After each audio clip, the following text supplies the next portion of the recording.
18 trilyon ang utang ng Pilipinas. Hala ka! Nganong niabot og 18.49 trilyon ang utang ng Pilipinas.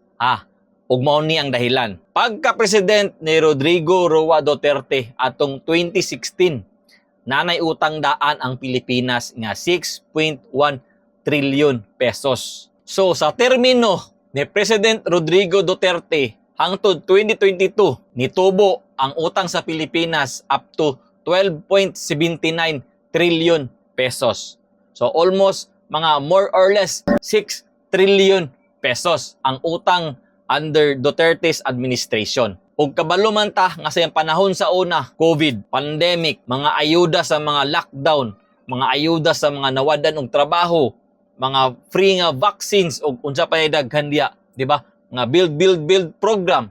So mo nang possible mo nang niabot ang iyang utang sa iyang termino og more or less 6 trillion pesos. Og karon sa administration ni President Bongbong Marcos, gikan sa 2022 padulong sa 2026 karon nga year, nanatay utang nga 18.49 trillion pesos. So sa iyang termino gyapon 5 years pa ni, napay next year. So almost 6 trillion pesos na gyapon ang iyang nautang. Og sa atong panahon karon, wala kay pandemic wala kay global nga mga panghitabo nga makadaot gid sa atong ekonomiya.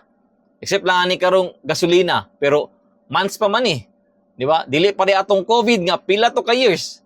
Di ba? But dili na ang akong point karon nga gusto ipabot sa inyo nga nganong tinani ang utang ni Marcos karon nganong niabot og 6 trillion nga wala kay pandemic. Ang Duterte gani nga 6 trillion gyapon nya na pandemic no. Dili na akong point nga ako ipabot sa inyo karon. Nakoy laing punto nga gusto na ako ipabot sa inyo karon bahin ani atong utang sa Pilipinas. Kini atong utang sa Pilipinas, posible sa next president mudako pa ni. Mudako pa ni og ayo. Musamot pa ni kadako ang atong utang.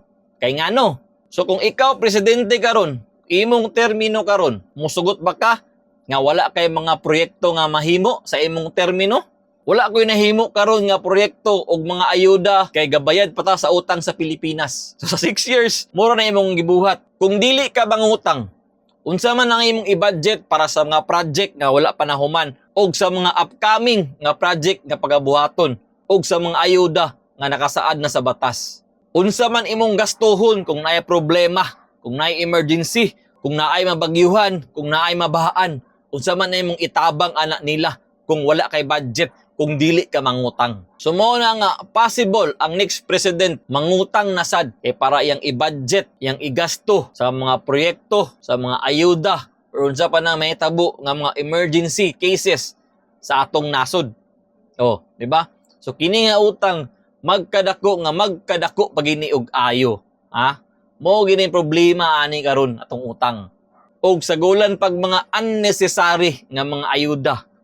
Sagulan pag mga korupsyon.